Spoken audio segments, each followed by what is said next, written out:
Senhor presidente da Assembleia Geral, Volkan Bozkır, senhor secretário-geral da ONU, Antônio Guterres, a quem tenho a satisfação de cumprimentar em nossa língua-mãe, chefes de Estado, de governo e de delegações, senhoras e senhores. É uma honra abrir essa Assembleia com os representantes de nações soberanas, no momento em que o mundo necessita da verdade para superar seus desafios. A Covid-19 ganhou o centro de todas as atenções ao longo deste ano e, em primeiro lugar, quero lamentar cada morte ocorrida. Desde o princípio, alertei, em meu país, que tínhamos dois problemas para resolver, o vírus e o desemprego, e que ambos deveriam ser tratados simultaneamente e com a mesma responsabilidade. Por decisão judicial, todas as medidas de isolamento e restrições de liberdade foram delegadas a cada um dos 27 governadores das unidades da federação. Ao presidente, coube envio de recursos e meios a todo o país. Como aconteceu em grande parte do mundo, parcela da imprensa brasileira também politizou o vírus, disseminando o pânico entre a população. Sob o lema "Fique em casa" e "A economia a gente vê depois", quase trouxeram o caos social ao país. Nosso governo, de forma arrojada, implementou várias medidas econômicas que evitaram o mal maior. Concedeu auxílio emergencial em parcelas que somam aproximadamente $1.000 para 65 milhões de pessoas, o maior programa de assistência aos mais pobres no Brasil e talvez um dos maiores do mundo. Destinou mais de $100 bilhões para ações de saúde, socorro a pequenas e microempresas, assim como compensou a perda de arrecadação dos estados e municípios. Assistiu a mais de 200 mil famílias indígenas com produtos alimentícios e prevenção à Covid. Estimulou, ouvindo profissionais de saúde, o tratamento precoce da doença. Destinou $400 milhões para pesquisa, desenvolvimento e produção da vacina de Oxford no Brasil. Não faltaram, nos hospitais, os meios para atender aos pacientes de Covid. A pandemia deixa a grande lição de que não podemos depender apenas de umas poucas nações para a produção de insumos e meios essenciais para a nossa sobrevivência. Somente o insumo de produção de hidroxicloroquina sofreu um reajuste de 500% no início da pandemia. Nesta linha, o Brasil está aberto para o desenvolvimento de tecnologia de ponta e inovação, a exemplo da indústria 4.0, da inteligência artificial, nanotecnologia e da tecnologia 5G, com quaisquer parceiros que respeitem nossa soberania, prezem pela liberdade e pela proteção de dados. No Brasil, apesar da crise mundial, a produção rural não parou. O homem do campo trabalhou como nunca, produziu, como sempre, alimentos para mais de 1 bilhão de pessoas. O Brasil contribuiu para que o mundo continuasse alimentado. Nossos caminhoneiros marítimos, portuários e aeroviários mantiveram ativo todo o fluxo logístico para distribuição interna e exportação. Nosso agronegócio continua pujante e, acima de tudo, possuindo e respeitando a melhor legislação ambiental do planeta. Mesmo assim, somos vítimas de uma das mais brutais campanhas de desinformação sobre a Amazônia e o Pantanal. A Amazônia brasileira é sabidamente riquíssima. Isso explica o apoio de instituições internacionais a essa campanha escorada em interesses escusos que se unem a associações brasileiras, aproveitadoras e patrióticas, com o objetivo de prejudicar o governo e o próprio Brasil. Somos líderes em conservação de florestas tropicais. Temos a matriz energética mais limpa e diversificada do mundo. Mesmo sendo uma das 10 maiores economias do mundo, somos responsáveis por apenas 3% da emissão de carbono. Garantimos a segurança alimentar a 1/6 da população mundial. mesmo preservando 66% de nossa vegetação nativa e usando apenas 27% do nosso território para a pecuária e agricultura, números que nenhum outro país possui. O Brasil desponta como o maior produtor mundial de alimentos e, por isso, há tanto interesse em propagar desinformações sobre o nosso meio ambiente. Estamos abertos para o mundo naquilo que melhor temos para oferecer, nossos produtos do campo. Nunca exportamos tanto. O mundo cada vez mais depende do Brasil para se alimentar. Nossa floresta é úmida e não permite a propagação do fogo em seu interior. Os incêndios acontecem praticamente nos mesmos lugares, no entorno leste da floresta, onde o caboclo e o índio queimam seus roçados em busca de sua sobrevivência em áreas já desmatadas. Os focos criminosos são combatidos com rigor e determinação. Mantenho minha política de tolerância zero com o crime ambiental. Juntamente com o Congresso Nacional, buscamos a regularização fundiária, visando identificar os autores desses crimes. Lembro que a região amazônica é maior que toda a Europa Ocidental. Daí a dificuldade de combater não só os focos de incêndio, mas também a extração ilegal de madeira e a biopirataria. Por isso, estamos ampliando e aperfeiçoando o emprego de tecnologias e aprimorando as operações interagências, contando, inclusive, com a participação das Forças Armadas.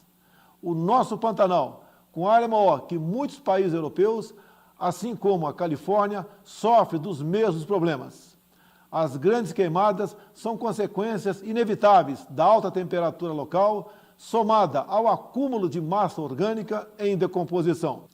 A nossa preocupação com o meio ambiente vai além das nossas florestas. Nosso Programa Nacional de Combate ao Lixo no Mar, um dos primeiros a serem lançados no mundo, cria uma estratégia para os nossos 8.500 quilômetros de costa.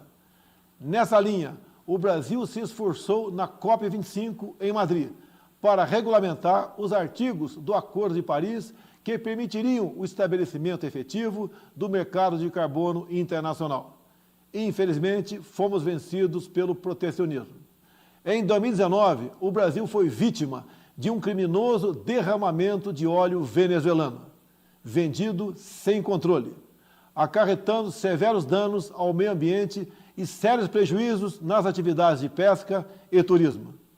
O Brasil considera importante respeitar a liberdade de navegação estabelecida na Convenção das Nações Unidas sobre o Direito do Mar. Entretanto, as regras de proteção ambiental devem ser respeitadas e os crimes devem ser apurados com agilidade, para que agressões como a ocorrida contra o Brasil não venham a atingir outros países. Não é só na preservação ambiental que o país se destaca.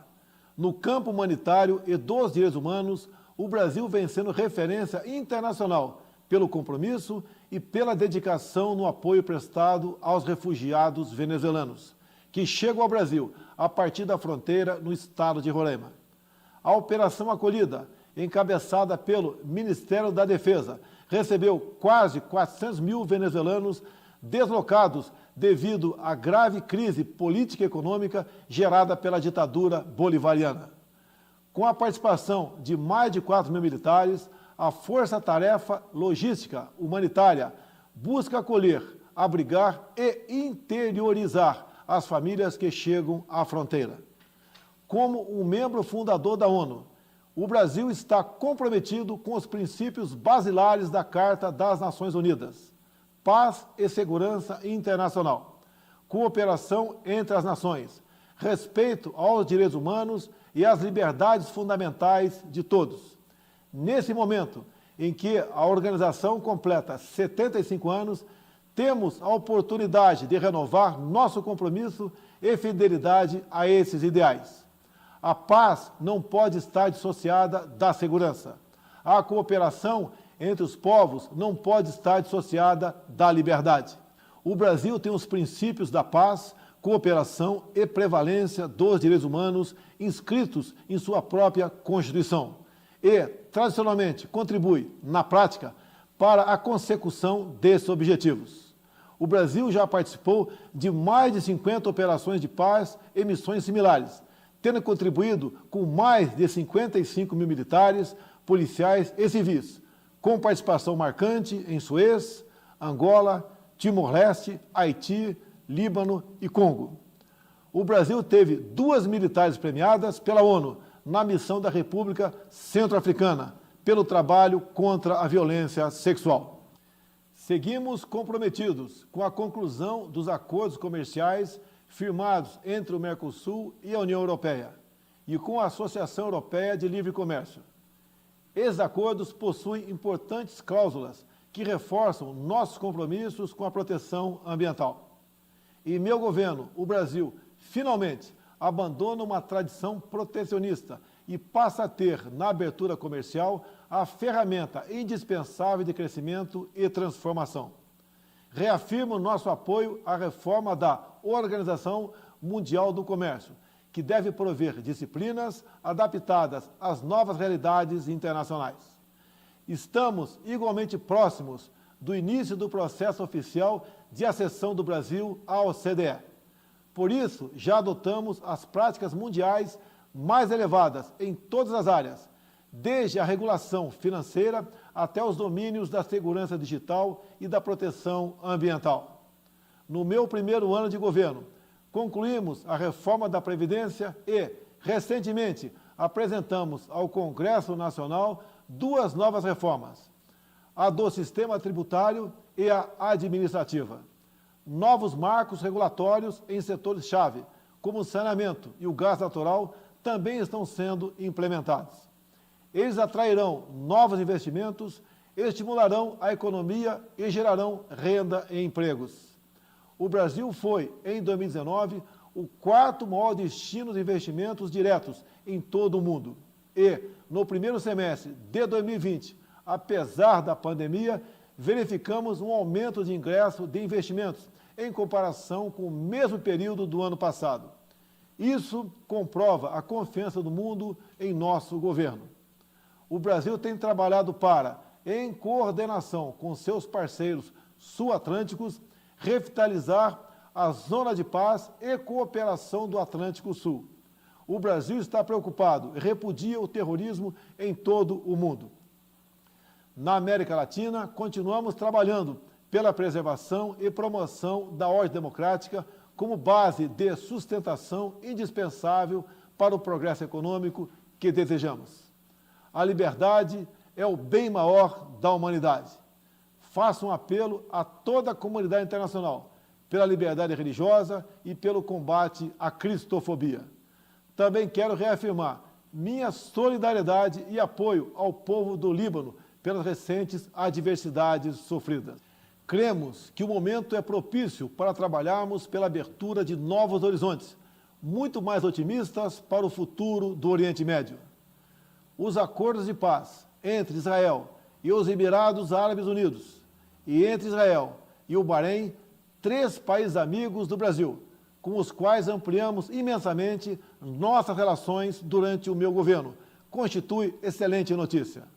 O Brasil saúda também o plano de paz e prosperidade lançado pelo presidente Donald Trump, com uma visão promissora para, após mais de 7 décadas de esforços, retomar o caminho da tão desejada solução de conflito israelense-palestino.